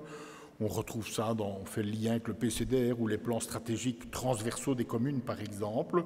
Et ici aussi, une intervention, mais le budget en est limité, vous le voyez affiché, 2 millions d'euros sur la période, et une intervention maximale de 2 millions d'euros sur la période est possible, avec, pour les projets, 100% des coûts réels engagés et des coûts réels qui sont eux-mêmes définis. Investissement également ici en forêt. Ils sont non immédiatement productifs également et on retrouve ici des volontés de, par exemple, créer des places de dépôt dans les bois pour réduire les distances de débardage. On améliore également certaines zones vulnérables ou à risque lié à l'érosion, ou bien on travaille concernant la restauration ou l'établissement d'équipements, de dispositifs pour protéger du ruissellement. Un montant de 2 millions d'euros, plus modeste également, qui concerne l'ensemble de la période. Je termine le début de la fin de ma conclusion en évoquant ces fameuses zones qui sont des zones soumises à des contraintes, donc les ex-zones défavorisées. 44 millions tout de même sur la période est prévu en termes d'allocation budgétaire. Comment est-ce que ça fonctionne? Eh bien, 50 € pour les premiers hectares, les 20 premiers hectares, 30 € pour les suivants jusqu'au 75e. avec minimum 100 €, il faut au moins 2 hectares, sans quoi ça va coûter plus cher à traiter que l'indemnité qu'on verse, eh bien ces montants sont confirmés pour la période de programmation 23-27. Vous les observez en rouge dans la droite de votre tableau qui est aussi à ma gauche. Alors les zones Natura 2000, on en a pas mal aussi sur notre territoire. Donc vous voyez, petite comparaison avant-après, si je puis dire, c'est 25 millions sur un petit peu plus pour l'ensemble de la programmation. Les bandes extensibles, les UG4 étaient valorisées à 1 000 € l'hectare, elles sont augmentées à 1 100 désormais. Les UG2, 3 à 440, elles deviennent 460 pour la période 23-27. Et les plus attentifs d'entre vous, mais vous l'êtes quasiment tous, ont remarqué il n'y a plus rien pour les UG5. Eh bien, il n'y a plus rien pour une raison bien précise, c'est qu'elles ont rejoint le premier pilier dans l'éco-régime maillage écologique et elles sont valorisées, vous vous en souvenez, elles étaient ici à 100 €, elles sont valorisées à 180 € dans le cadre des éléments constitutifs des éco-régimes maillage écologique et on ne pouvait pas les valoriser dans un et les valoriser dans l'autre des piliers. Un soutien également pour les parcelles en forêt éligibles. C'est une petite modification par rapport au POEDR tel que connu actuellement. C'est un budget qui est prévu de 3,6 millions € pour la période à venir et ceci est valorisé à l'hectare à concurrence, vous l'observez, de 48 € l'hectare. Je fais un petit détour par les GAL qui relève de l'initiative de ma collègue Céline Tellier. On est en période d'ailleurs d'appel à candidature pour les GAL depuis le 29 septembre dernier. Cette période d'appel à candidature se clôture le 21 avril 2023, dont les communes ou les associations ou d'autres interlocuteurs qui seraient intéressés, je vous rends attentif au fait que le budget pendant la période est de nouveau confirmé ici à concurrence de 26,8 millions €. Il y a aussi certains projets touristiques, on est ici dans la filiation de la mesure 16.3 de la période antérieure, qui sont éligibles, notamment pour soutenir l'organisation, la diffusion de services touristiques en milieu rural. On est dans le deuxième pilier, ça ne pourrait pas être donc au cœur de Namur ou de Liège. Ici, 4 millions € qui sont prévus. On est alors sous la responsabilité fonctionnelle de mon autre collègue, Valérie Debu, puisqu'on parle de tourisme. Et puis ici, c'est Christy Montréal qui est compétente, puisqu'on parle de santé au niveau régional. Comme ça, j'aurais cité 3 de mes collègues du gouvernement wallon. Ce sont ici des actions qui sont éligibles à un soutien si on s'adresse singulièrement à des publics plus fragilisés, défavorisés, à propos duquel on veut soutenir des processus d'insertion, des expériences du vécu ou d'autres, par exemple, propositions d'accueil. Voilà, mesdames et messieurs, avec cette dernière mesure, j'ai fait le tour de l'ensemble de notre plan stratégique version 2023-2027. Je me suis permis d'essayer d'être à la fois détaillé et en même temps ne pas entrer dans le dernier carat du dernier carat, sans quoi je vous aurais retenu jusqu'à l'office de dimanche matin. On ne pouvait pas en même temps entamer l'office et en même temps finir l'exposé du plan stratégique de la politique agricole 2023-2027. Mais je voudrais boucler mon propos finalement par quasiment l'endroit où je l'ai débuté, parce qu'à travers toute cette politique agricole commune, je crois qu'il y a des priorités, il y a des piliers, il y a des fils conducteurs dont on ne doit pas se départir. Et je les ai notamment rassemblés autour de 4 mots.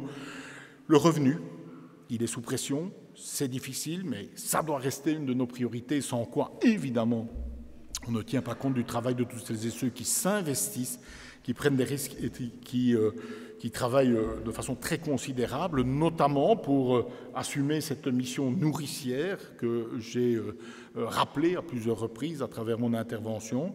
Je veux souligner aussi qu'on doit effectivement intégrer nos pratiques agricoles, nos évolutions en ce qui concerne l'agriculture dans des ambitions environnementales qui nous évitent de glisser dans des situations telles qu'on en rencontre dans un certain nombre de pays européens, par exemple, exemple et de tenir compte de l'évolution et des événements climatiques que malheureusement nous avons à subir et que nous craignons de subir de façon encore plus amplifiée à l'avenir. Et puis je voudrais terminer mon propos par le mot jeune. Sans jeunes, pas d'avenir, pas de futur en agriculture. Et le fait d'avoir aussi cette volonté, que ce soit dans le paiement jeune, que ce soit dans l'aide à l'installation ou bien encore dans des dispositifs, par exemple, de diversification, de soutenir les jeunes, me paraissait aussi prioritaire. Mesdames et messieurs, je vous remercie de votre attention vigilante. Merci d'être présents une fois encore aussi nombreux. Je dois vous dire que je clôture ici mon 9e exposé. Et pour la petite histoire, nous avons fait 9 soirées comme ceci. Et il y a eu une soirée où vraiment il y avait trop de monde. On ne pouvait pas accueillir tout le monde dans la salle. Et nous avons donc recommencé un exposé pour celles et ceux qui n'avaient pas pu entrer la première fois. De sorte que cet exposé à Gauzé, tout près de Thoin, a commencé, et je dois remercier encore, à 10h46 pour se terminer au cœur de la nuit. Telle ne sera pas la situation ici, puisque je vois qu'il reste encore un nombre limité, mais quelques places que celles et ceux qui sont debout à l'arrière, il me semble voir notamment le député bourgmestre Benoît Piedboeuf, n'hésitez pas à nous rejoindre. Il en va de même pour celles et ceux qui souhaiteraient partager en étant assis les 2 prochaines heures de questions que nous avons l'intention de partager avec vous. Mille merci. Merci beaucoup.